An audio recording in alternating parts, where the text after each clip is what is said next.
Assalamualaikum warahmatullahi wabarakatuh. Jumpa lagi di channel Dioseta Story. Apa kabar teman-teman semua? Semoga kalian sehat selalu, panjang umur, bahagia selalu, dan sukses selalu. Pada kesempatan kali ini saya akan melanjutkan cerita yang sebelumnya. Cerita yang berjudul Kutukan Sewu Lelembut bagian keempat, Astana Giri Danyang. Buat teman-teman yang belum mendengarkan episode sebelumnya, alangkah baiknya mendengarkan terlebih dahulu agar mengerti alur ceritanya. Dan buat teman-teman yang baru bergabung di channel ini, silahkan klik tombol subscribe dan tombol loncengnya agar kalian tidak ketinggalan cerita terbaru dari kami. Oke, kita langsung saja menuju ke ceritanya.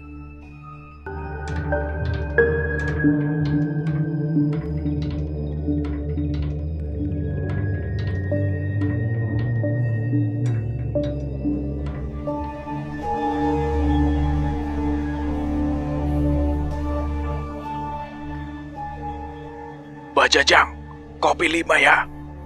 Teriak Gama disambut dengan seorang pria yang cukup berumur yang bergegas berlari keluar dari ruang belakang warungnya. Wah, masnya masuk hutan berdua. Kok baliknya bisa berlima? Alhamdulillah, Bah, dapat teman di hutan. Tenang, Bah, manusia semua kok. Yang 4 sih manusia, tapi yang satunya kayaknya sih setengah-setengah. Cahyo mulai keisengannya sembari mengunyah pisang dari warung dan melirik ke arah Budi. Budi yang menyadari maksud iseng Cahyo membalasnya dengan tatapan penuh ancaman. Setengah apa? Gertak Budi sembari menggebrak meja. Setengah sendok saja gulanya, Bah. Jangan manis-manis. Terlihat Cahyo tidak mau memancing emosi Budi lagi dan sudah cukup puas dengan sedikit menggoda temannya itu. Jangan galak-galak, Mang. Nanti susah dapat jodoh. Bisik Cahyo pada Budi dan segera melarikan diri mencari tempat aman di luar setelah mengisi perut dengan beberapa buah pisang dari warung Mbah Jajang. Sekali lagi aku tertawa melihat hubungan pertemanan antara kedua makhluk yang sangat katam dengan hutan ini. Biji salak, Mang Budi. Tawarku sembari menunjukkan beberapa biji yang cukup besar, hasil mengunyah beberapa buah salak sejak tadi. Budi menerima dengan senyum dan melemparkan keluar warung beberapa kali. Aduh, Mang Gondrong. Tepat begitu suara itu terdengar, berarti misiku dan Budi sudah selesai dan kami bisa kembali fokus ke pembicaraan. Aku memperhatikan seorang pria yang sedikit lebih muda dari kami. Seorang pria yang sepertinya memang terbiasa mengenakan pakaian keraton dan sepertinya memiliki cukup banyak rahasia. Mas Kimpul, bener ya namanya? Benar, tapi sepertinya dengan kondisi saat ini, tidak ada gunanya lagi saya menyembunyikan identitas saya. Sepertinya yang kalian dengar dari Baron dan Keling, saya merupakan salah satu keturunan dari Trah Argoyo dan dikenal dengan nama Raden Rahardian. Nama Kimpul adalah nama yang saya pilih untuk bersembunyi dari Raden Sengkuni dan anak buahnya. Jelas Kimpul kepada kami. Kimpul bercerita bahwa ia memiliki kelebihan yang diincar Raden Sengkuni, sebuah ilmu yang disebut dengan nama Pangaweruh, di mana seharusnya ia bisa mendapatkan penglihatan dari masa depan. Pangaweruh adalah ilmu yang bisa membuat pemiliknya melihat beberapa masa depan. Bila dimiliki oleh orang yang mampu menguasainya, ini adalah ilmu yang mengerikan. Untuk saat ini, Kimpul belum menguasai sepenuhnya Pangaweruh miliknya. Namun bila Raden Sengkuni bisa merebutnya, ia akan bisa menggunakan ilmu itu sepenuhnya dan menjadi yang terkuat di antara seluruh Trahningrat. Apa artinya ilmu itu bisa membuat seseorang manusia merubah takdir yang digariskan oleh Tuhan? Entahlah, Mas Danan. Tapi selama ini, apa yang pernah terlihat di Pangaweruhku selalu terjadi dengan akurat, termasuk pertemuan kita tadi. Kimpul melarikan diri dari desa ke desa dan bersembunyi di Siti Pangaliran. Sementara sembari mencari Kimpul, Raden Sengkuni mempersiapkan pasukannya dengan mencari tumbal dari desa-desa yang ia singgahi. Bayangkan saja, dengan kekuatannya sekarang yang mengerikan dan kemampuan membaca apa yang musuhnya lakukan beberapa saat ke depan, tidak akan ada yang bisa mengalahkannya. Ia akan menguasai tahta tunggal itu seorang diri. Mendengar cerita Kimpul, semua bencana yang terjadi di desa kami semakin jelas. Sosok yang dimaksud oleh punden dari Wayang Arsa tidak lain adalah Raden Sengguni itu sendiri, yang merupakan pemimpin dari Baron dan Keling. Suara sendok yang mengaduk kopi mulai terhenti bersama langkah Mbah Jajang yang mendekat mengantar kopi kami. Cukup lama ia membuatkan kopi untuk kami. Entah karena dia takut mendengarkan perbincangan kami, atau ia tidak mau memotong obrolan kami. "Mangga diminum," ucapnya ramah. Aku menatap Mbah Jajang dan sedikit berpikir. Cukup aneh juga, ada warung yang dekat dengan alas Rowo Sukmo, yang jelas terkenal bahaya ini. Terlebih, walau dekat dengan jalan utama, warung ini cukup jauh dari desa. "Mbah Jajang, memangnya ngebuka warung di sini ramai, Bah?" "Rezeki mas sudah ada yang ngatur, Mas." Ucapan itu tidak menjawab tujuanku membuka dengan pertanyaan itu. "Maksudnya kan, alas Rowo Sukmo kan hutan bahaya, Bah. Kenapa Abah Jajang tetap membuka warung di sini?" Dari luar jendela, Cahyo sedikit memberi isyarat padaku, mempertanyakan maksudku menanyakan itu pada Mbah Jajang. Aku memberi sedikit lambaian tangan padanya, memberi isyarat agar tidak terlalu khawatir. Mbah Jajang menatap kami satu persatu dan menghela nafas. "Ya sudah, kalau kalian punya banyak waktu, apa akan cerita?" "Ceritain, Bah. Kami juga butuh istirahat yang cukup lama," jawab Gama. Abah mengambil sebuah gelas yang terbuat dari bahan kaleng dengan lorek hijau dari balik gerobak warungnya, dan datang kembali kepada kami dengan mengaduk kopi miliknya. Kami pun saling mengenalkan nama kami dan mencoba mengakrabkan diri dengan Mbah Jajang. "Apa tinggal di sini sendiri? Sudah tidak punya keluarga dan sudah benar-benar sebatang kara?" Aku tidak menyangka cerita Abah Jajang akan dibuka dengan kalimat yang membuat kami tersentuh. Mbah Jajang bercerita bahwa ia memang sudah tinggal di warung itu sejak masih muda. Ada beberapa maksud. Yang pertama, karena ingin mengawasi siapapun yang memasuki hutan melalui jalur itu agar tidak celaka. Menurut Mbah Jajang, saat memasuki hutan itu tanpa maksud jahat, seharusnya seseorang tidak akan celaka. Sayangnya sudah banyak yang mengetahui keangkeran hutan itu. Mereka mencari sosok punden yang menurut mereka bisa memberikan ilmu pesugihan, pengasihan, bahkan kesaktian. Orang-orang seperti itulah yang akan dikalutkan di sana. Pada akhirnya mereka hanya akan tersesat, kembali dengan linglung atau dimanfaatkan oleh sosok yang mengatasnamakan penunggu hutan itu. Aku sedikit tersenyum. Ternyata ada juga orang seperti Mbah Jajang yang rela menghabiskan masa hidupnya untuk menjaga tempat seperti ini demi orang lain. Kopi yang masih panas dan suara burung yang hinggap di warung menemani perbincangan kami. "Apa Mbah Jajang ini juru kunci?" Bukan. Saya bukan orang seperti itu." Ia pun menyeruput kopinya, menikmati perbincangan dengan kami. Sepertinya cukup jarang ia bisa berbincang dengan orang lain di sana. "Tidak cuma itu alasannya kan, Bah?" Budi yang sedari tadi diam, sepertinya menyadari sesuatu. Entah mengapa, aku merasa di dalam diamnya, Budi adalah orang yang peka dan teliti dengan apa yang ada di sekitarnya. "Benar ucapan Nak Budi. Alasan utama saya berada di sini karena kisah dari leluhur saya." "Kisah leluhur?"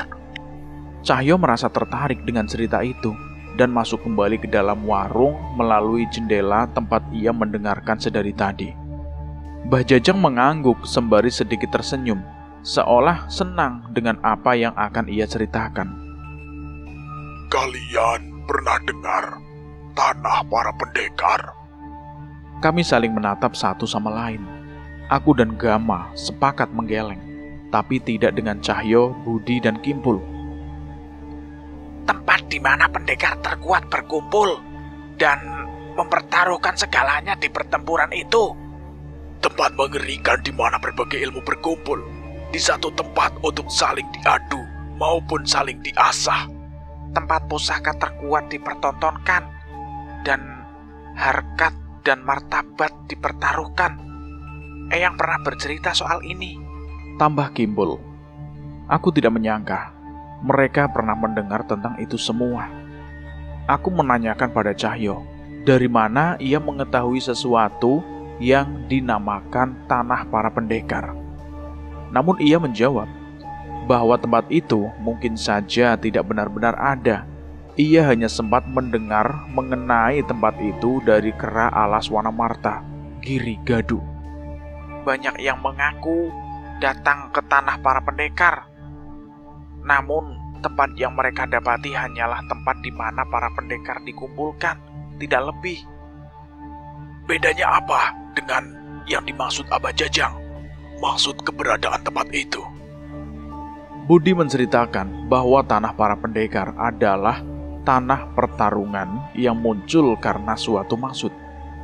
Penentuan pemilik pusaka, perebutan tahta, pewarisan ilmu keramat. Tanah para pendekar akan terbuka mengambil semua yang pantas terlibat dari berbagai alam, dan tempat itu memberi berbagai sumber daya yang tidak masuk akal. Walau begitu, para ahli bela diri yang mengetahui cerita ini menganggapnya hanya sebagai cerita legenda saja. Tutup Budi. Mbah Jajang sepertinya cukup puas mendengar jawaban mereka bertiga dan kembali meletakkan gelas kopinya. Percayalah, tanah para pendekar itu ada. Dan saya adalah keturunan terakhir dari penduduk asli tempat itu. Jelas Mbah Jajang. Mendengar pertanyaan itu, Kimpul, Cahyo, dan Budi memandang serius pada Mbah Jajang. Raut wajah mereka seolah tidak percaya. Jangan bercanda, Bah. Tegur Budi dengan wajah kesal karena dianggap ucapan Mbah Jajang sebagai omong kosong. Gama spontan menepuk pundak Budi sebagai isyarat untuk mendengarkan Mbah Jajang terlebih dahulu. Reruntuhan Astana Giridanyang, itulah nama reruntuhan yang baru saja muncul dari longsor yang menenggelamkan desa. Di sanalah tempatnya. Menurutnya, dulu bangunan-bangunan besar yang menyerupai candi itu adalah desa leluhurnya. Tempat di mana berbagai pendekar hadir dari berbagai penjuru tanah Jawa untuk mendapatkan berbagai hal. Tidak hanya kemenangan, bahkan kekalahan pun adalah sesuatu yang dicari di sana. Kadang yang dibutuhkan oleh yang terkuat adalah seseorang yang bisa mengalahkannya. Cerita Mbah Jajang semakin membuat kami tidak sabar untuk mendengarkan kelanjutannya. Sayangnya tidak semua yang datang memiliki maksud yang baik. Banyak yang datang dengan maksud buruk, dan tanah para pendekar tidak melarang itu. Ada suatu masa di mana salah satu faksi berhasil menguasai ilmu yang tidak dapat ditandingi oleh pendekar lainnya. Mereka hampir menguasai tahta dan mempersiapkan ritual untuk mendapatkan kekuatan dari tanah para pendekar. Namun maksud mereka jauh dari hal baik. Semua hal keji mereka lakukan untuk mendapatkan ilmu yang mereka gunakan untuk mengalahkan pendekar lainnya. Bahkan mereka tidak segan membawa anak atau istri dari musuhnya untuk mengancam dan menghabisi lawannya. Eyang saya tidak pernah lupa nama besar yang dibawa di belakang nama orang-orang keji itu. Siapa, Bah? Apa ada hubungannya dengan Traningrat? Tanya Kimpul pada Abah. Entahlah, tapi Pemimpin dan petinggi mereka memegang nama Paku Jagar. Aku merasa pernah mendengar nama itu. Aku pun menoleh ke arah Cahyo dan sepertinya ia pernah merasa hal yang sama. Tapi sepertinya hal terpentingnya bukan itu. Apa yang terjadi dengan mereka, Bah? Kimpul tidak sabar. Bah Jajang menceritakan bahwa sebelum mereka sempat melakukan ritual, para pendekar menghadang pendekar Paku Jagar itu dan menentangnya menguasai ilmu itu. Pertempuran besar terjadi di desa Bah Jajang. Sebuah pertempuran yang terjadi selama 3 hari 3 malam tanpa putus. Pertempuran itu melepaskan berbagai ilmu hingga menggetarkan gunung, seolah enggan menentukan pemenang di antara kedua pihak. Semua getaran dari pertarungan itu merobohkan bebatuan gunung dan menghancurkan astana Giri Danyang dan menimbulkannya dalam longsor yang begitu dalam. Pertarungan itu terhenti dengan tanpa diketahui para pendekar yang selamat dan beberapa pendekar yang mati.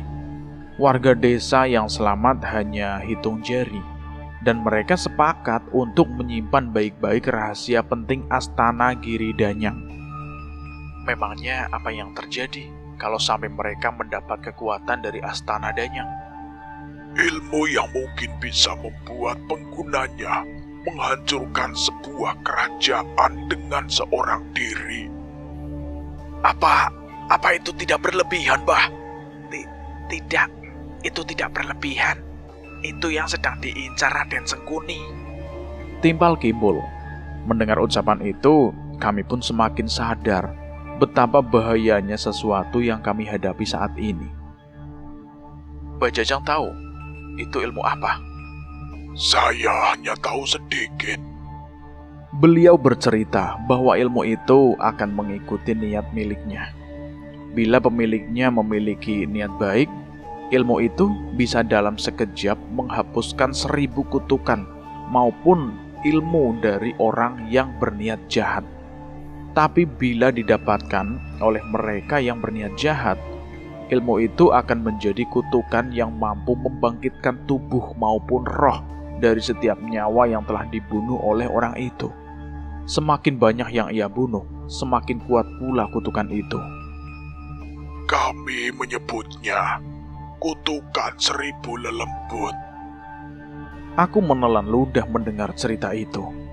Tangan Cahyo mengepal keras.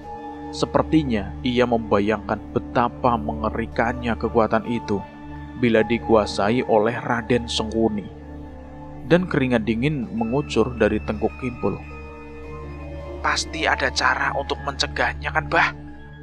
Satu-satunya cara adalah menghalangi orang-orang itu mendapatkannya. Dan sejak kalian kembali dari alas Rowosukmo tadi, saya sudah mengira bahwa mungkin kalianlah yang dipercayakan tugas itu. Benar, pertemuan kami semua bukanlah sebuah kebetulan. Kimpul sudah menceritakan tentang pengawaruhnya yang menunjukkan keberadaan kami semua. Tapi, apa kami benar-benar mampu menghentikan niat Raden Sengkuni yang gila ini? Awan mendung terlihat melintas singkat di atas warung Bah Jajang. Kami tidak menghiraukannya dan merasa nyaman di warung Bah Jajang yang kami rasa tidak bocor dari air hujan ini. Tapi sebuah benda melintas di sekitar warung saat gerimis mulai turun. Ada sesuatu yang membuat perasaanku tidak nyaman. Nan, ngerasa ada yang aneh gak? Tanya Gama padaku. Mengetahui Gama merasakan hal yang sama, aku pun memberi isyarat pada Cahyo yang segera meninggalkan tempatnya dan memeriksa keadaan di luar bersama Budi. Ada apa ini? Bah Jajang melihat perubahan gelagat tiba-tiba kami. Bah, jangan jauh-jauh dari kami ya. Bayangan di atas warung terlihat lagi melintas. Kali ini Cahyo dan Budi dengan cepat mengikuti arah itu dan melompat ke beberapa pohon mencari keberadaan sosok yang menghilang dengan seketika itu. Jul, apaan Jul? Nggak tahu, Nan. Klepek-klepek kalalawar. Tapi kayaknya sesuatu yang besar. Jangan jauh-jauh dari Bajajang dan Kimpul. Aku menuruti ucapan Cahyo dan tetap berjaga bersama Gama melindungi Bajajang dan Kimpul. Brak! Di tengah kebingungan kami, tiba-tiba atap warung yang terbuat dari seng itu berlubang dengan jatuhnya sebuah sosok besar berwarna hitam. Matanya memerah dengan besar, dengan gigi-gigi dan taring yang begitu besar. Ia mencengkram Bajajang dengan kaki bercakarnya dan kembali melompat tinggi menembus atap warung lagi. Apa itu? Kelelawar besar. Gama tidak percaya dengan apa yang ia lihat. Entah, tapi jangan biarkan dia membawa Bajajang.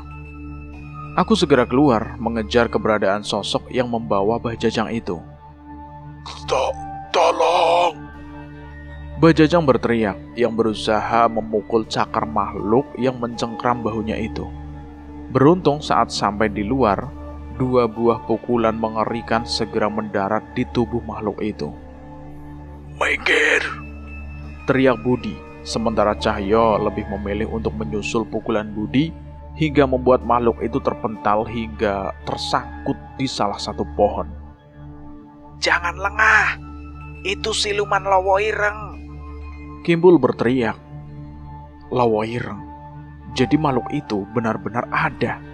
Selama ini aku hanya mengira makhluk itu hanyalah ketakutan dari orang-orang saja. Aku pernah mendengarnya dari beberapa orang mengenai keberadaan makhluk hitam berwujud manusia dengan tubuh menyerupai kelelawar. Kebanyakan dari mereka dipercaya merupakan jelmaan manusia berilmu tinggi yang mengambil jalur hitam. Saat makhluk itu mencoba merebut Bajajang, aku melemparkan kerisku dan mengendalikannya dengan sukmaku untuk menghalaunya. Sayangnya, sepertinya makhluk itu bukanlah makhluk biasa. Serangan Budi dan Cahyo seperti tidak berpengaruh. Entah ia pulih dengan cepat, atau memang ia tidak terluka. Mungkin harus kurobek sayapnya, biar tidak merepotkan.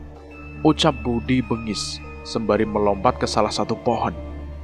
Aku melihat Cahyo sudah bersiap dengan sarungnya untuk menghadang siluman Lowo Ireng itu.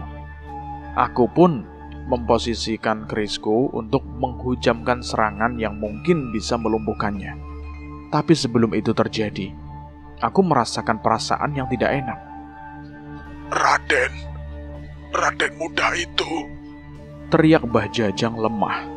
Benar saja, saat aku berbalik, sebuah pusaran hitam terlihat dari belakang tubuh Kimpul. Gama, Kimpul. Aku berteriak sembari berlari memperingatkan mereka. Mereka pun menoleh dan menyadari keberadaan sebuah pusaran hitam di belakang mereka. Sesuatu mencoba merenggut Kimpul dari sana. Tapi Gama berhasil menarik menjauh tubuh Kimpul dan meloloskannya dari pusaran itu. Sayangnya, pusaran itu tidak menghilang. Sosok pria bertopeng hitam yang disebut dengan nama Keling itu keluar dari pusaran itu. Keling? Kimpul terlihat sedikit gemetar melihat sosok itu. Jangan takut, kita semua ada di sini. Dia tidak akan bisa mengalahkan kita. Ucap Gama yang sudah bersiap dengan gelang gengge di tangannya. Bertarung benar-benar sia-sia. Aku sudah mendapatkan tumbal yang cukup untuk menyempurnakan ilmuku. Waringin Sukmo. Hanya dengan mengarahkan telapak tangannya ke arah Kimpul, tiba-tiba sebuah pusaran hitam muncul dari bawah kakinya dan membuatnya terhisap begitu saja tanpa mampu melawan. Kimpul! Aku dan Gama berlari mengejar Kimpul yang tidak tergapai. Budi dan Cahyo menghampiri kami, mencoba menahan pusaran hitam yang dibuka oleh Keling. Tapi, bahkan kami tidak tahu ilmu seperti apa yang ia gunakan, hingga Kimpul menghilang dari pandangan kami. Kembalikan dia! Cahyo berteriak emosi dan memukul Keling sekuat tenaga dengan pukulannya. Namun dalam hitungan detik, Keling sudah berada di tempat yang lain, yang jauh dari tempat Cahyo berada.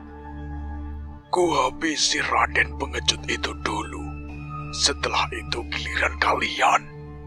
Keling menggunakan ilmunya itu untuk dirinya sendiri dan menghilang dari pandangan kami. Gama! Belum sempat mencari cara menolong Kimpul, Budi menunjuk ke arah salah satu sisi langit hutan yang mendapati siluman Lowo Ireng itu pergi meninggalkan tempat itu. Dia pasti pergi ke tempat kemana Kimpul di bawah. Kalau memang menginginkan ilmunya, seharusnya Kimpul tidak dibiarkan mati. Kami bersiap mengejar siluman Lowo Ireng itu, namun tiba-tiba Cahyo menahanku. Kita coba cara lain, Nan. Ucap Cahyo. Gama dan Budi terhenti sebentar. Mama Gondrong, kami percayakan siluman kampret itu sama kalian. Tidak ada jaminan siluman itu akan berujung kepada Kimpul. Sebagai persiapan, kami kenal seseorang yang mengerti mengenai lintas alam seperti Keling tadi. Seharusnya dia bisa menolong Kimpul bila ada di sini. Gama terdiam sejenak dan teringat akan sesuatu. Benar, Mas Jagat ya. Baik, biar siluman itu menjadi urusan kami. Pastikan kalian menghubungi Mas Jagat dan sampaikan salamku dan Budi juga, ya. Iya, Gama, siap. Pemuda itu, Raden muda itu dalam bahaya. Belum sempat kami mencoba menghubungi Mas Jagat, tiba-tiba Bah Jajang berucap dengan wajah yang begitu khawatir. Benar, Bah. Tapi apa Bah Jajang tahu bahaya apa yang dihadapi oleh Kimpul? Bah Jajang pun bergegas menuju warungnya dan mengobrak-abrik lemari di sisi belakang warungnya. Ia mencari dengan terburu-buru dan keluar dengan membawa beberapa lembar kertas yang sudah sangat menguning. Orang bertopeng hitam itu menculik Nak Kimpul dengan membawanya masuk ke sebuah pusaran hitam. Bila itu memang ilmu dari keluarga Ningrat, maka saat ini ia benar-benar dalam bahaya. Bah Jajang menunjukkan beberapa lembaran bertuliskan aksara Jawa yang coba ku baca sebisaku. Lembaran ini tidak terlalu tua, tapi sepertinya merupakan salinan dari catatan seseorang yang hidup di zaman yang jauh sebelum saat ini.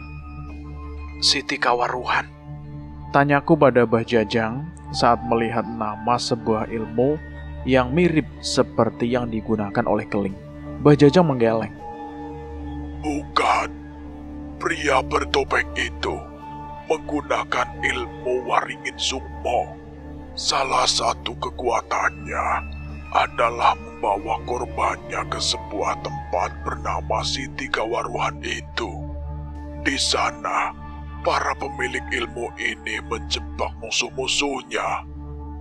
Aku tidak menyangka Bah Jajang sampai mengetahui tentang ilmu Keling sampai sejauh ini. Keluarga Bah Jajang ada yang terjebak di Siti Kawaruhan ya? Tanya Cahyo yang lebih dulu menyadari gelagat Bah Jajang. Diamnya Bah Jajang dan raut wajahnya yang sayu seolah membenarkan pertanyaan Cahyo. Terlalu banyak leluhur dan kerabat saya yang menghilang tanpa jejak. Keberadaan jasad mereka tidak pernah ditemui, dan semua itu mengarah pada tempat itu, Siti Kawaruhan. Penjelasan itu sudah sangat cukup bagi kami. Tidak butuh alasan lagi untuk mencari cara mengeluarkan Kimpul dari tempat itu. Nan, aku coba keluar cari sinyal untuk menelpon Mas Jagat ya. Cahyo mencoba menghubungi Jagat melalui telepon genggamnya. Sementara aku mencoba mencari tahu tentang lembaran-lembaran catatan yang ditunjukkan oleh Abah Jajang. Begitu banyak penjelasan yang rumit dari lembaran yang dimiliki Bah Jajang. Aku tahu bahwa alam gaib memiliki beberapa lapis dan berbagai kemungkinan yang belum diketahui manusia. Siti Kawaruhan sepertinya adalah salah satu sisi alam gaib yang diciptakan oleh Keling, atau membuat ilmu itu yang mungkin hanya bisa digunakan oleh mereka. Aku pernah melihat yang sejenis saat dulu menghadapi sosok Ingon Trah Suganda yang berwujud wanita Belanda bernama Eva. Trah Suganda menciptakan sebuah dimensi dari alam gaib dan memindahkan sebuah rumah sakit jiwa dan isinya sebagai pelampiasaan dendam roh Eva. Kami memiliki seorang teman yang berpengalaman dalam berpindah alam. Namun sepertinya tidak semudah itu untuk masuk ke Siti Kawaruhan. Aku bercerita pada Bajajang sembari terus mencari petunjuk dari lembaran itu. Apa itu benar? Apa dia benar-benar bisa memasuki alam gaib semuanya? Hanya pada saat ada yang membutuhkan pertolongan, Bah. Bajajang kembali masuk ke ruang di belakang warungnya dan kembali keluar dengan membawa sebuah benda yang sepertinya tidak begitu asing di mataku. Berikan ini padanya. Bajajang memberikan sebuah potongan kayu seukuran jengkal tangan dengan ukiran aksara Jawa yang cukup panjang. Aku ingat, ini mirip ukiran kayu yang digunakan dukun ilmu hitam untuk memasuki jagat Segoro Demit. Hanya saja, ukiran aksara kuno di kayu ini terlihat berbeda. Saya pernah melihat benda serupa, Bah. Namun benda itu membawa ke sebuah tempat yang sangat mengerikan. Mungkin ini gunanya sama. Aksara ini ditemukan oleh leluhur kami yang tersisa dan masih berharap bisa menyelamatkan kerabat kami yang terjebak di Siti Kawaruhan. Sayangnya tidak ada dari kami yang bisa berpindah ke alam gaib begitu saja. Siti Kawaruhan bukanlah alam yang bisa dimasuki hanya dengan roh atau sukma saja. Aku mulai sedikit mengerti penjelasan Bajajang. Di satu sisi, aku bersyukur Bajajang sudah lebih dulu mencari tahu tentang hal ini. Jika tidak, walaupun bersama Mas Jagat, kami juga belum tentu bisa menolong Kimpul. Danan! Cahyo kembali dengan tergesa-gesa dengan wajah cemas. Kenapa, Jul? Kenapa? Aku gak bisa menghubungi Mas Jagat dan Dirga. Waktu telepon ke Abah, katanya mereka sudah menghilang lebih dari 2 malam tanpa ada kabar sama sekali. Kita berpindah ke sudut pandang Dirga, jasad Paku Jagar. Angin malam berhembus tidak seperti biasanya. Hawa dingin merasuk ke siapapun yang masih berada di luar di malam yang kembali kelam. Suara langkah kaki terdengar beberapa kali melintas dengan suara kentongan yang dipukul tanpa henti. Kejadian yang terjadi pada Teh Ira dan kemunculan Baron membuat warga desa harus tetap waspada.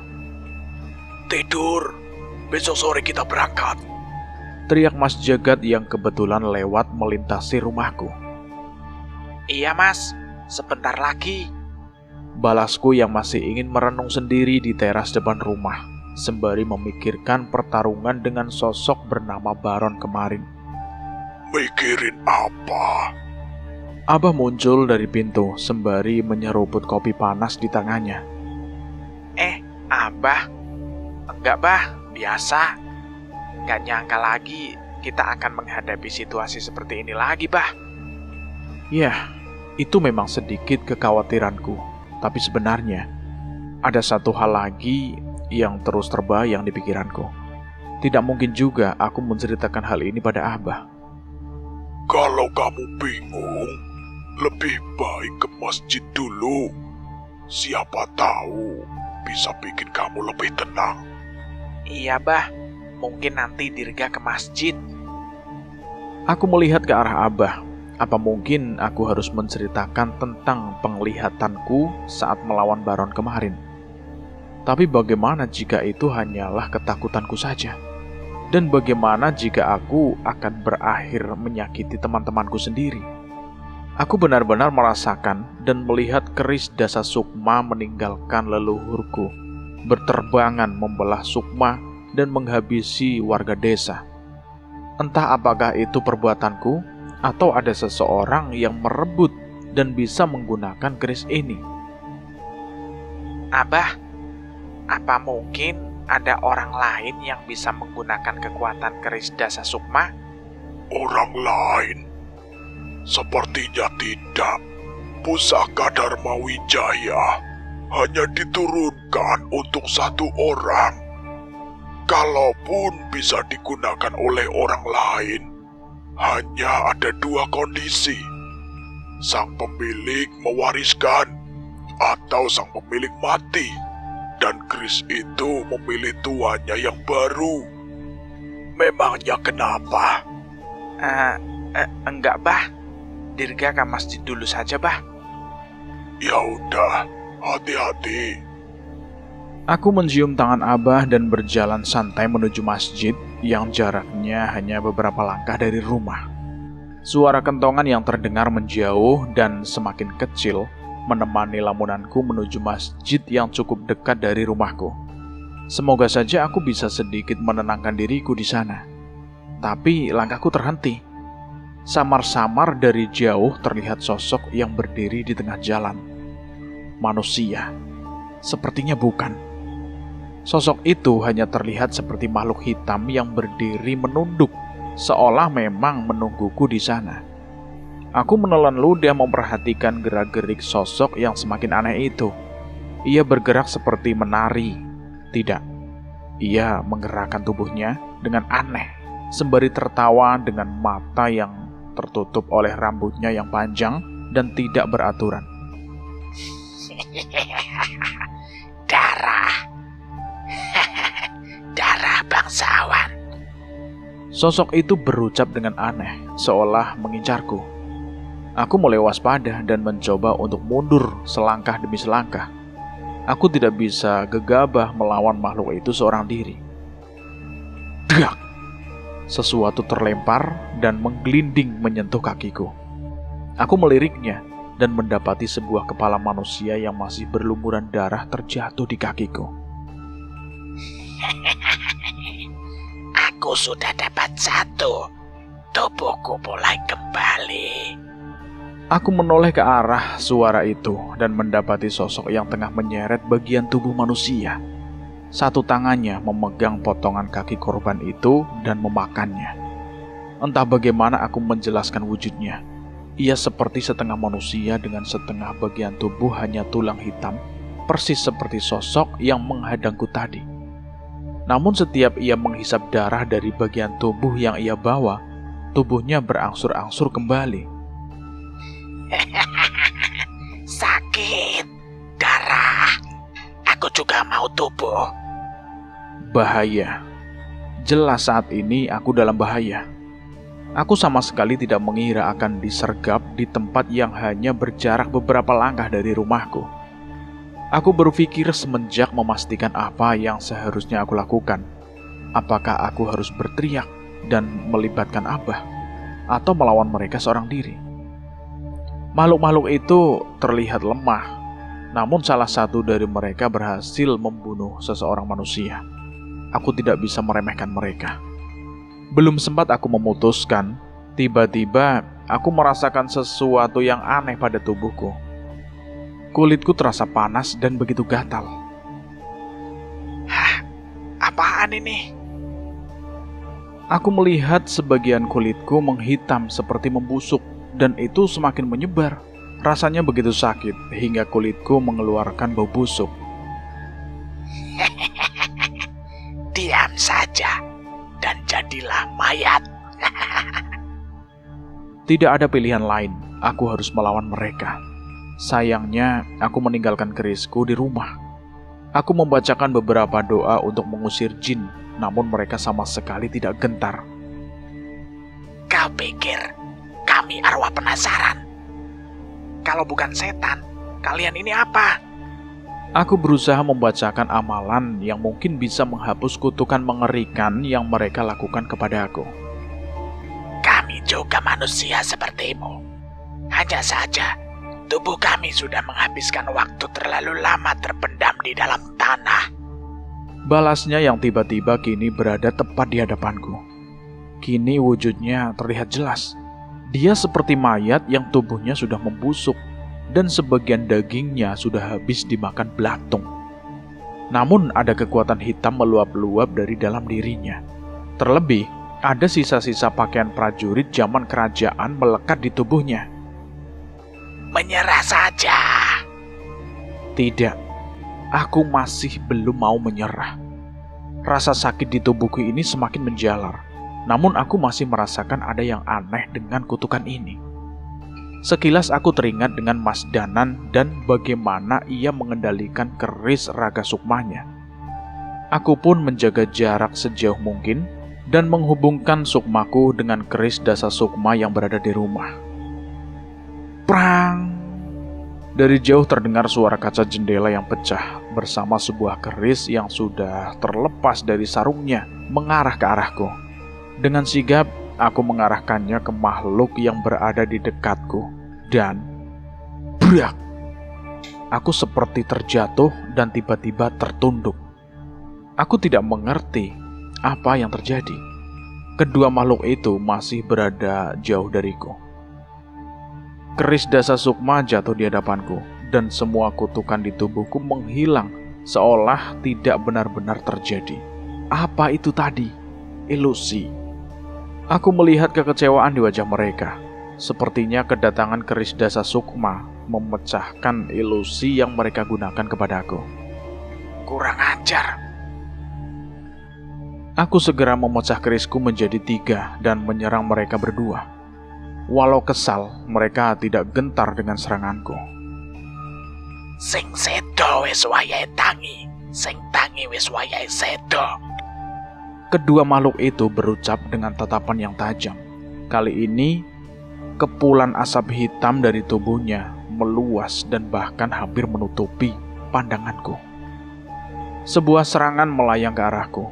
Aku menangkisnya dengan keris dan menyadari itu hanyalah sebuah potongan tangan yang dilemparkan ke arahku.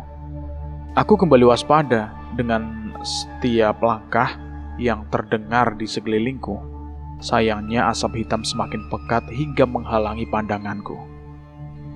Balungan ningrat. Terdengar suara mendekat ke arahku. Dengan sigap, aku melindungi diriku dengan semua pecahan kerisku. Namun setelahnya, berbagai macam dan berbagai jenis serangan bertubi-tubi mencoba menyerangku. Kepulan asap hitam, pukulan, cakaran, bahkan percikan darah yang terasa begitu panas menyerang tubuhku. Sepertinya aku tidak bisa mengambil resiko ini. Abah, ada serangan, Bah. Aku berteriak mencoba menyadarkan Abah maupun siapapun warga desa yang bisa mencarikan pertolongan. Anehnya, saat aku berteriak, kedua sosok itu malah tersenyum. Perasaanku benar-benar tidak enak. Rasa sakit mulai terasa di beberapa luka bakar di kulitku. Sayatan bekas cakaran yang aku dapat dari serangan yang gagal aku tahan mulai menahan gerakanku. Entah beberapa kali aku berteriak. Tidak ada siapapun yang datang mendekat ke arahku. Jangankan teriakanku, seharusnya Abah sudah sadar saat keris Dasa Sukma keluar memecah kaca rumah. Kecuali aku berlari jauh mundur dari kedua makhluk itu. Dengan hati-hati aku mencoba memperhatikan semua hal di sekitarku. Tapi semua tidak seperti sebelumnya. Hanya kepulan asap hitam yang berada di sekitarku. Aku tidak lagi bisa melihat rumah dan kebun warga desa yang seharusnya hanya beberapa langkah dari tempatku berada. Sial, sejak kapan kalian membawaku ke tempat laknat ini? Aku lengah. Kedua makhluk itu memang tidak berniat menghabisiku di desa. Mereka menjebakku ke alam gaib ini. Ternyata kau bukan bocah yang bodoh. Nafasku semakin sesak. Asap hitam ini terus terhirup ke dalam tubuhku. Setengah mati, aku menahan serangan sembari memaksakan nafasku. Samar-samar aku sempat merasakan perasaan yang aneh. Ada sesuatu menembus tubuhku, seperti ada sebuah tangan yang merogoh punggungku. Menyadari hal itu, aku melepaskan keempat wujud keris Dasa Sukma dan menghalau segala sesuatu yang mendekat ke arahku. Apa itu tadi? Aku menoleh ke arah sekitar dan mendapati kedua makhluk itu bersiap kembali menyerangku. Entah aku merasa seolah mereka tidak ingin membunuhku. Dari situlah aku tersadar dan terlambat menyadari.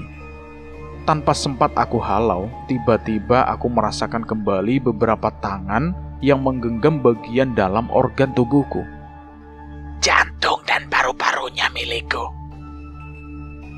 Aku ingin keduanya. Nafasku tersentak. Beberapa organ tubuhku seperti tergenggam sesuatu yang tidak dapat kujelaskan. Seolah ada tangan yang menembus tubuhku. Bila perkataan makhluk itu benar, apa mungkin aku akan mati di tempat ini? Minggir! Di tengah kebingunganku, tiba-tiba muncul seseorang yang merebut pecahan keris dasa sukmaku dan membelah sesuatu yang merogoh ke dalam tubuhku. Brak! Aku terjatuh. Kedua makhluk itu melompat dengan bagian tangan yang terbelah dengan kerisku. Dirga! Itu Mas Jagat. Aku selamat. Berani-beraninya membuka gerbang gaib di wilayahku. Bentak Mas Jagat. Sepertinya ia menyadari keberadaanku karena bisa merasakan ada gerbang gaib yang terbuka di desa ini. Beruntung Mas Jagat berinisiatif untuk memeriksa ke tempat ini. Aku memeriksa tubuhku dan mencoba untuk bernafas. Sepertinya mereka belum melakukan apapun pada tubuhku. Pengganggu, brengsek. Aku ingin mendapatkan tubuhku. Teriak sosok itu, sosok yang bertubuh mayat dengan muka yang murka. Melihat kedatangan Mas Jagat, terlihat marah. Ia sudah menggenggam beberapa benda seperti batu bulat di tangan dan membacakan sebuah ajian. Berani-beraninya kalian. Duar! Suara ledakan terdengar dari tempat makhluk itu berada. Asap hitam berterbangan menghilang dari pandangan kami. Namun kedua makhluk itu juga sudah berpindah. Duar! Mas Jagat yang dipenuhi emosi melemparkan serangannya itu ke bagian arah tempat di mana makhluk itu menampakkan diri. Brengsek, ilmu gila. Asap hitam mulai menghilang berganti dengan asap dari ledakan serangan Mas Jagat. Tidak hanya itu, kedua sosok itu mulai terlihat kewalahan. Kalau kalian sebodoh itu, kalian tidak akan mendapatkan tubuh kalian. Tiba-tiba terdengar suara seseorang yang menggema di sekitar kami. Maaf Raden, sebentar lagi kami selesaikan. Jangan mempermalukan kebangkitan pendekar Pakujagar. Aku merasakan genggaman di salah satu lenganku. Dengan sigap, aku menggenggam keris dasa sukma untuk menghadapi serangan berikutnya. Tapi asap putih menyelimutiku. Itu ulah Mas Jagat. Tanpa sadar aku sudah berada di sebuah hutan yang begitu dingin dan dipenuhi kabut tipis. Kami melarikan diri. Mas, gak kita lawan saja mereka, Mas? Enggak, terlalu berbahaya. Untuk melawan mereka berdua, mungkin kita sanggup. Tapi sosok yang berbicara tadi bisa datang kapan saja. Dan aku yakin, dia bukan lawan yang mudah. Aku mengangguk, menghela nafas, mengerti dengan keputusan Mas Jagat. Aku pun mengambil posisi duduk bersila dan membacakan amalan pembersih untuk membersihkan diri dari kutukan dan luka gaib yang melukaiku. Lukamu tidak sedikit. Iya Mas, nanti akan pulih setelah diobati. Kami menghabiskan beberapa waktu di hutan yang ternyata tidak jauh dari desaku itu. Namun Mas Jagat melarangku untuk kembali dulu. Ia masih merasakan keberadaan sosok itu di sana. Kalau kita terlalu lama, Abah pasti khawatir, Mas. Sudah pasti. Kau pikir selama kita berada di alam itu, kita sudah menghabiskan waktu beberapa lama? Berapa lama, Mas? Sekitar 3 hari. 3 hari? Sial. Aku memang mengerti bahwa jalan waktu di alam manusia dan alam gaib berbeda-beda. Abah pasti benar-benar khawatir dengan keadaanku. Tapi tenang saja, aku sudah ngabarin Abah. Alhamdulillah, Mas. Abah pasti khawatir. Benar, tapi Abah barusan juga ngasih kabar tentang Danan dan Cahyo. Aku meninggalkan posisi dudukku dan menghampiri Mas Jagat. Kabar apa, Mas? Mas Jagat mengurungkan niatnya untuk menunggu di tempat ini sebentar lagi dan menceritakan kepadaku sembari berjalan pulang. Mereka butuh bantuan kita. Ada teman mereka yang terjebak di alam gaib yang tidak bisa dimasuki sembarangan orang. Dan orang itu adalah kunci dari bencana yang satu persatu berimbas pada kita juga. Aku menghela nafas, persis seperti dugaanku bahwa keadaan semakin gawat bila kami mengulur waktu sedikit saja. Kita harus menyusul mereka, Mas. Benar. Tapi kali ini, Abah akan ikut kita. Sepertinya ada sesuatu yang harus Abah lakukan sendiri. Aku menyiratkan dahi mendengar ucapan itu. Jarang sekali Abah memutuskan untuk ikut turun tangan atas kemauannya sendiri. Jelas aku penasaran dengan apa maksud Abah. Kepulangan kami disambut oleh Abah dan emak yang dilihat begitu cemas. Aku pun menceritakan apa yang terjadi. Dan Abah juga sudah memastikan bahwa kedua sosok yang menyerang aku sudah menjauh dari desa. Menurutnya, yang diincar hanya aku, pemilik darah bangsawan dengan tubuh yang masih muda. Mereka jasad yang hidup kembali. Trapaku Jagar telah membiarkan pendekarnya mati dan mengutuk mereka untuk bisa dibangkitkan saat dibutuhkan. Gila, tapi untuk apa, Bah? Kita akan mengetahuinya saat bertemu Danan dan Cahyo nanti. Emak membantu membersihkan dan mengobati lukaku. Sementara Mas Jagat bersiap-siap, aku memanfaatkan waktu sebaik mungkin untuk beristirahat dan memulihkan tenagaku. Hentikan! Keris Dasa Sukma terpecah begitu banyak dan melesat tidak karuan. Entah sudah berapa warga desa yang dilukainya. Tapi yang aku khawatirkan, salah satu dari pecahan kerisku mengarah ke arah emak. Jep! Keris itu menancap tepat di dada. Bukan di dada emak, tapi Abah menghadang kerisku yang tidak terkendali demi melindungi emak. Darah pun bermuncratan dari mulut Abah yang tidak mampu lagi mempertahankan kesadarannya. Abah! Sontak aku terduduk, tersadar dengan keringatku yang mengucur deras. Aku terbangun. Itu mimpi. Sekali lagi aku mendapatkan penglihatan itu. Aku menoleh pada keris Dasa Sukma yang sudah kukembalikan ke sarungnya. Jantungku berdetak begitu kencang. Apakah mimpi itu benar-benar akan terjadi? Bila iya, aku mungkin tidak pernah bisa memaafkan diriku sendiri. Kita kembali lagi ke sudut pandang Danan, sang pelintas alam. Secepat mungkin kami melintasi hutan untuk mencapai sebuah desa tempat kami akan menunggu Mas Jagat dan Dirga. Dengan mobilnya Mas Jagat tidak akan bisa mencapai warung Mbah Jajang. Desa inilah tempat terdekat untuk kami kembali ke hutan menyusul Gama dan yang lain. Sebuah gapura berdiri tegak menyambut kedatangan kami. Nama desa Lewi Jajar terpampang di gapura tersebut. Tapi ada yang aneh di desa kecil ini. Baru saja adzan maghrib berkumandang, namun sudah tidak ada satupun orang yang terlihat di jalan. Gak ada suara manusia sama sekali, Nan.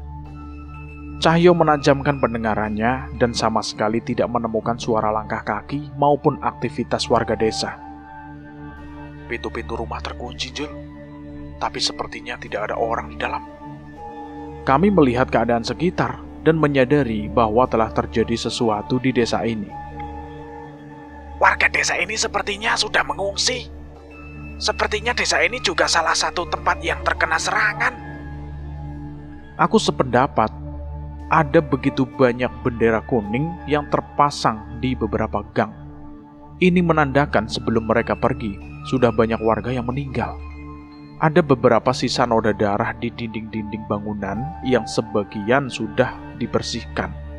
Aku pun berpikir, ada beberapa banyak lagi desa yang terkena imbas dari ulah keluarga Ningrat ini.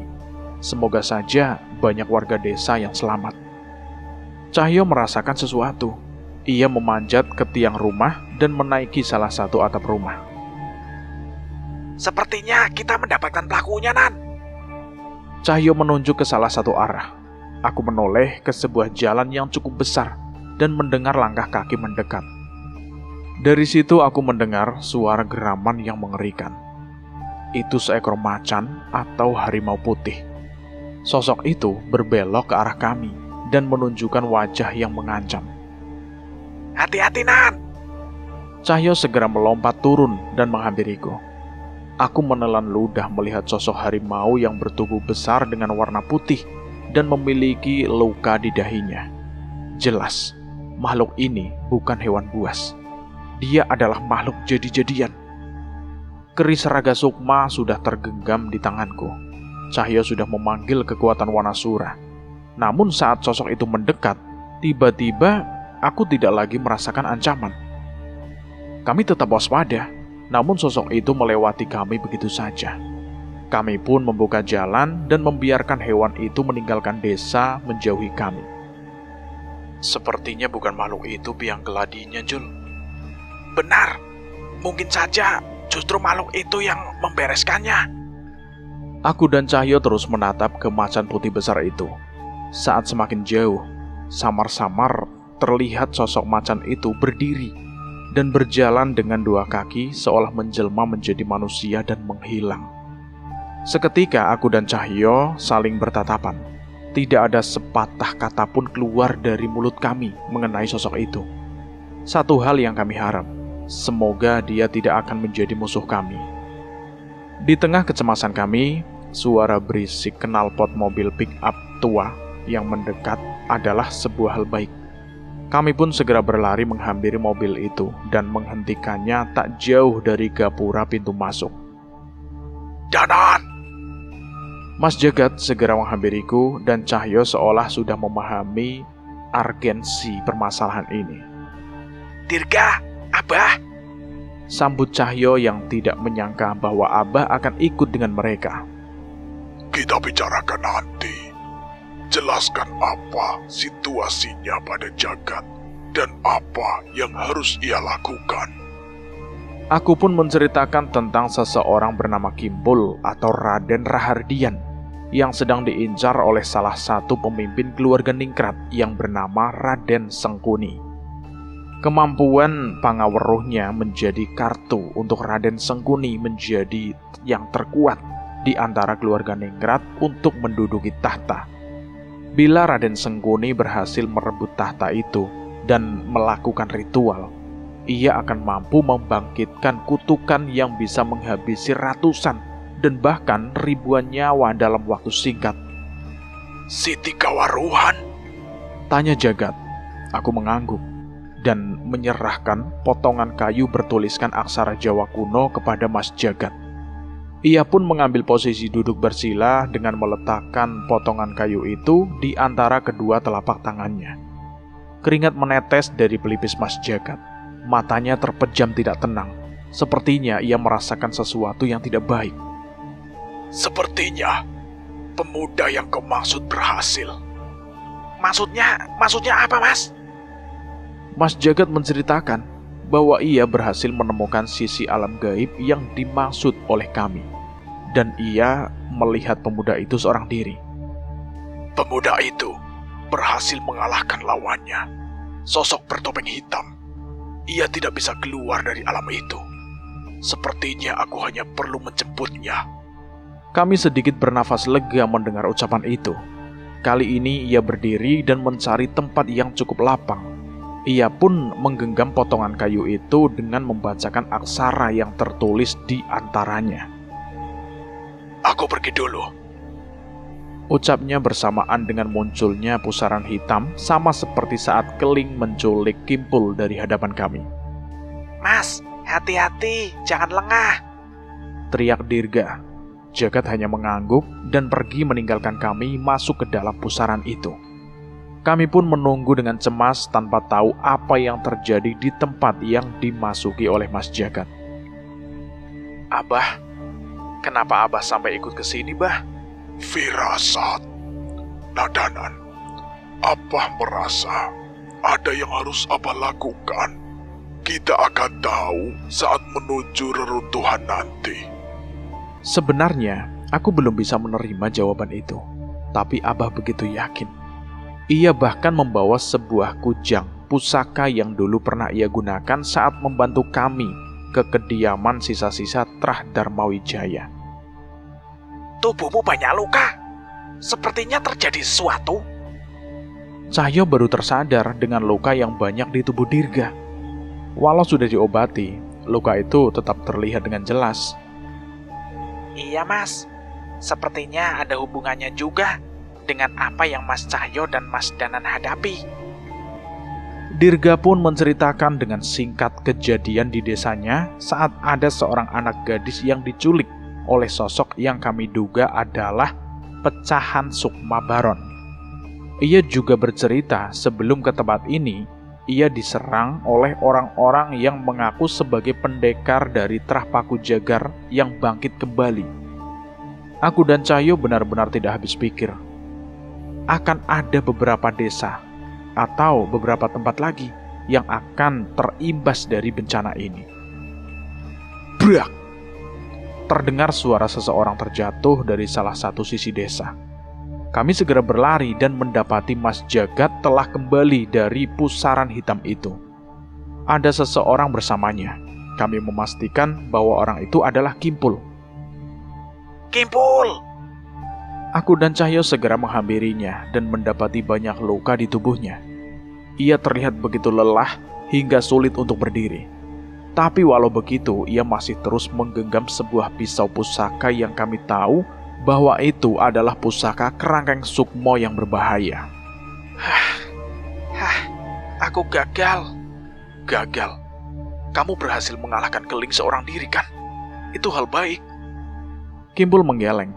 Air mata mulai menetes di pipinya. Wajahnya begitu frustasi. Benar. Aku mengalahkan Keling, tapi aku gagal melindungi ilmu pangaweruhku. Ilmuku sudah direbut. Mendengar ucapan itu, aku dan Cahyo pun terdiam. Kami tidak bisa berbicara apapun dan tidak bisa menyalahkan Kimpul atas apapun. Ia benar-benar sudah melakukan apa yang ia tidak biasa. Aku pun memutuskan untuk duduk di sampingnya untuk menemaninya. Begini, Kimpul. Bapak saya pernah bilang kalau saya tidak bisa bertarung tanpa pusakaku. Itu artinya aku memang tidak pantas memilikinya. Kimpul menatapku, mencoba mencerna apa yang aku katakan.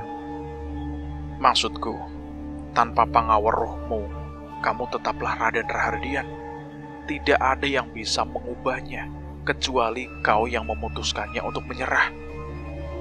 Kimpul mengusap air matanya dan menatap pusaka Kerangkeng Sukmo di tangannya.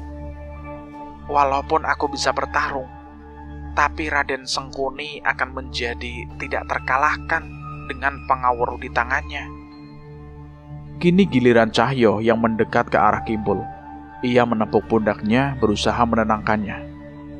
Gini, Kimpul. Pak Lek pernah bilang, tidak semua hal di dunia itu bisa kita cegah. Itu namanya takdir. Tapi Tuhan tidak pernah membiarkan masalah tanpa jalan keluar. Kita cuma perlu menghadapinya saja dengan semua yang kita miliki. Mendengar ucapan Cahyo, Kimpul menarik nafas, menenangkan pikiran. Sepertinya ucapan Cahyo sedikit membuatnya lebih tenang. Istirahatlah dulu. Sepertinya ada teman kalian yang membutuhkan pertolongan Danan dan Cahyo. Ucap Mas Jagat pada Kimpul, Abah dan Dirga. Sepertinya kami mengerti maksud Mas Jagat. Ia merasakan keberadaan lain yang sedang bertarung di hutan. Kami pun bergegas mengikuti langkah Mas Jagat. Jul, emangnya Pak Le pernah ngomong gitu? Yaudah lah, Nan. Ora mungkin. Aku ikut-ikutan aja loh. Masa kamu ngasih wejangan?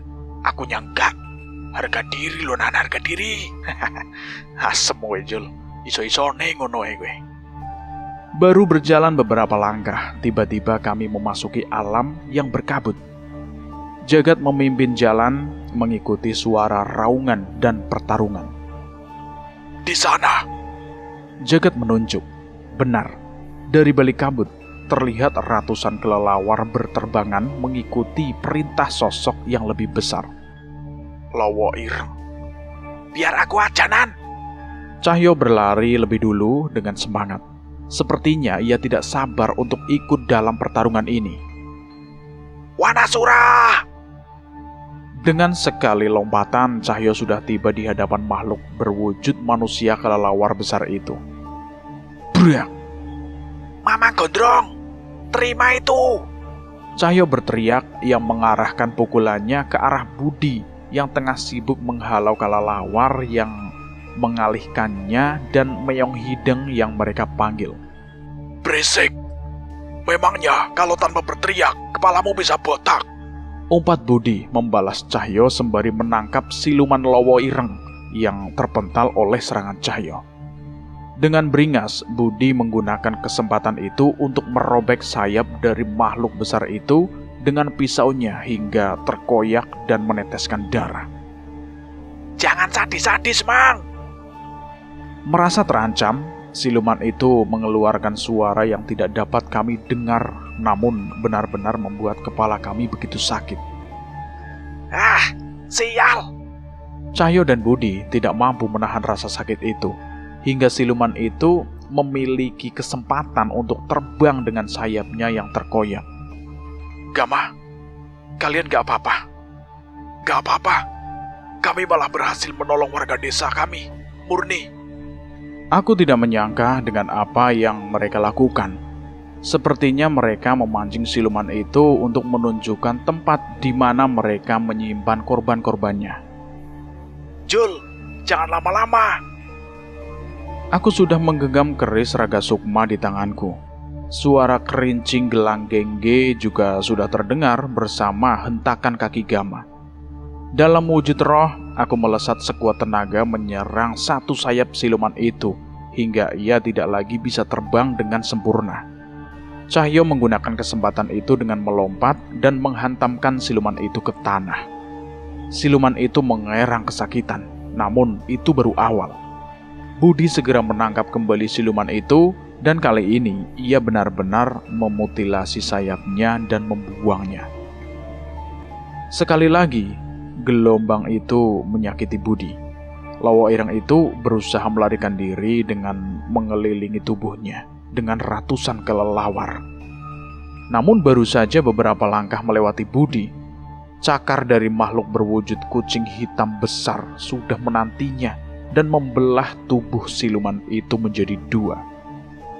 Tubuh siluman Lowo Ireng itu pun berserakan tidak berdaya di hadapan kami. Selesai. Iya, terima kasih. Dengan bantuan kalian, kita bisa mengalahkan dia lebih cepat. Ucap Gama.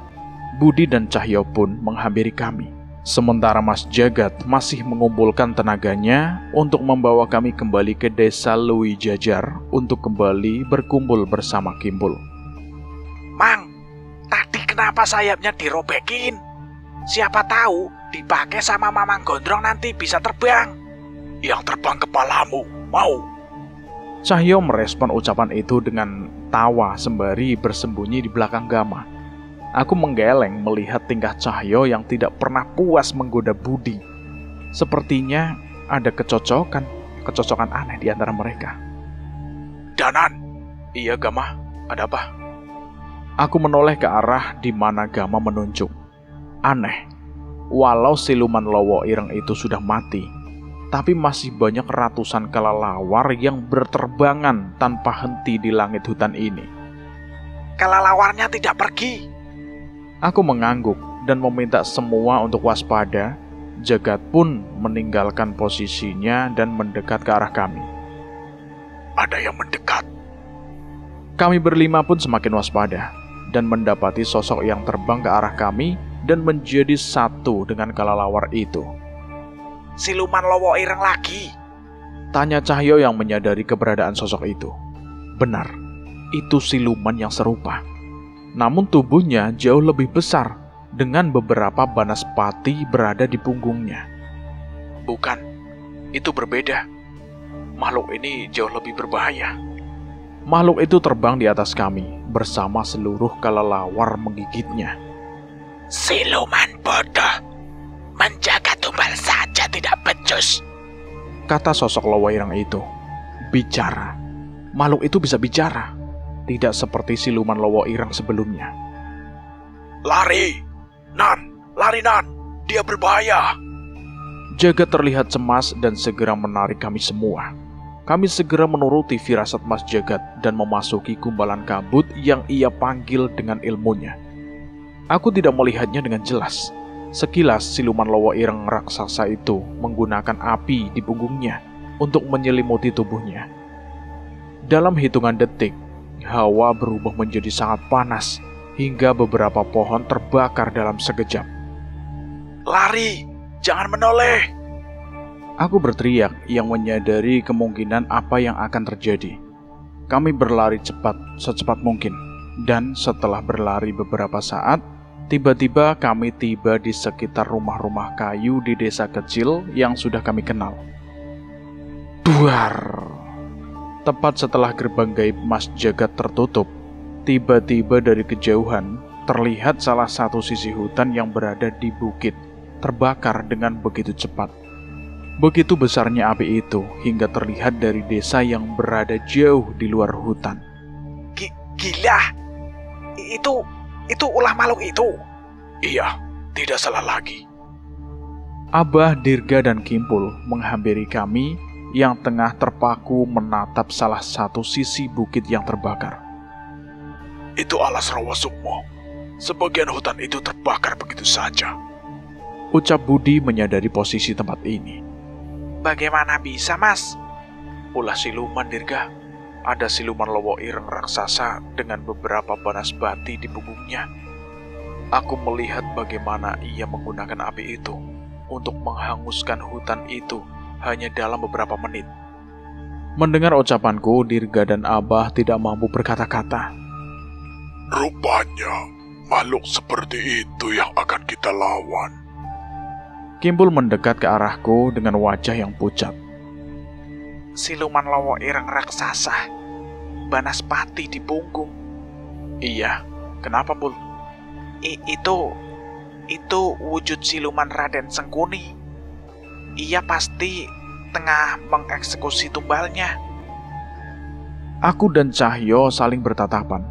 Raden Sengkuni, rupanya itulah sosok yang mengutuk desa Dawilir dengan jenggesnya. Aku tidak menyangka ia semengerikan itu.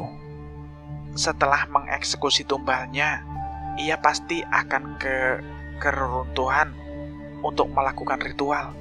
Setelahnya, ia tidak akan bisa dikalahkan. Dengarkan omongan Kimpul. Berarti sekarang Raden Sengkuni masih bisa dikalahin. Bukan itu maksudku. Benar, kita hanya harus mengalahkan Raden Sengkuni sebelum ia selesai melakukan ritual, iya kan? Tapi... Kimpul tidak mengerti maksud kami. Kami hanya berusaha mengambil kemungkinan terbaik dari ucapan Kimpul. Sebelum ritual itu selesai, kami masih punya kesempatan untuk mengalahkan Raden Sengkuni dan menghentikan ini semua. Tahta terkutuk, reruntuhan candi. Sosok siluman Lowo Ireng terlihat mendarat dan merubah wujudnya kembali sebagai manusia. Ia mengenakan pakaian jas kebanggaan dan berjalan menuju altar. Ada begitu banyak mata yang mengawasi dan mengancam keberadaannya. Tapi dalam sekejap, mereka menyadari sesuatu.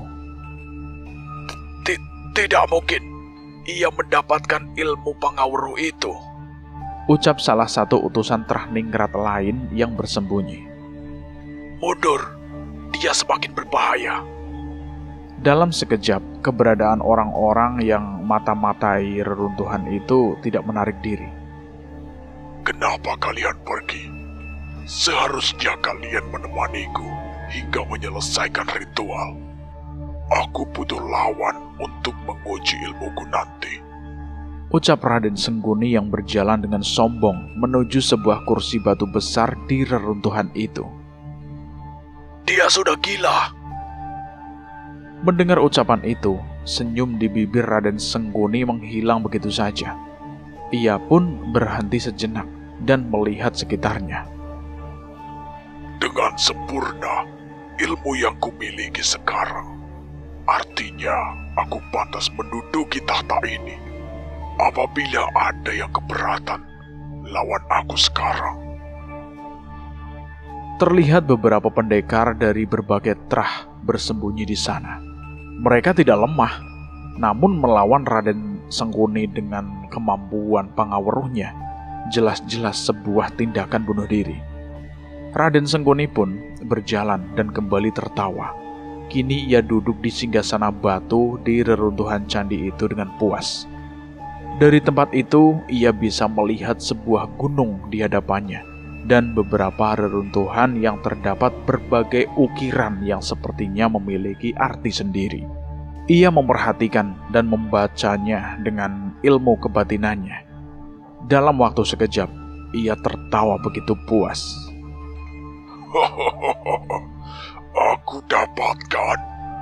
Aku dapatkan kekuatan untuk menaklukkan segalanya. Ritual ini akan membangkitkan apa yang ingin kumiliki. Sebuah kutukan yang membuat rampalannya menjadi yang terkuat. Kutukan Sewu Lelembut. Rasa kecewa muncul dari setiap orang-orang suruhan Trahningrat yang mengawasi tempat itu. Mereka semua memutuskan untuk mundur dan bersiap dengan apa yang akan Raden Sengkuni taklukkan pada trah mereka setelah menguasai kutukan itu. Lebih baik kita persiapkan segala cara untuk menjauh dari Raden gila itu, ucap salah seorang mata-mata yang bergegas menjauh. Yang terkuat di Trahningrat, ilmu pangaweruh, kutukan Sewu Lelembut. Tidak ada yang cukup bodoh untuk berani melawannya. Seluruh Trahningrat gentar dan memutuskan untuk menjauh sejauh mungkin dari sosok bernama Raden Sengkuni itu. Tapi ada sosok yang tidak mundur dari tempat itu. Ia mengawasi Raden Sengkuni dari dalam hutan. Tidak seorang diri. Di sana bersama pasukan yang belum disadari oleh Raden Sengkuni. Tak ada yang menyadari kehadirannya. Di mata seorang manusia yang jumawa, sosok itu hanyalah seekor kera kecil yang terlihat lemah. Namun tidak ada yang menyadari bahwa keberadaannya di sana memimpin begitu banyak pasukan yang mematikan.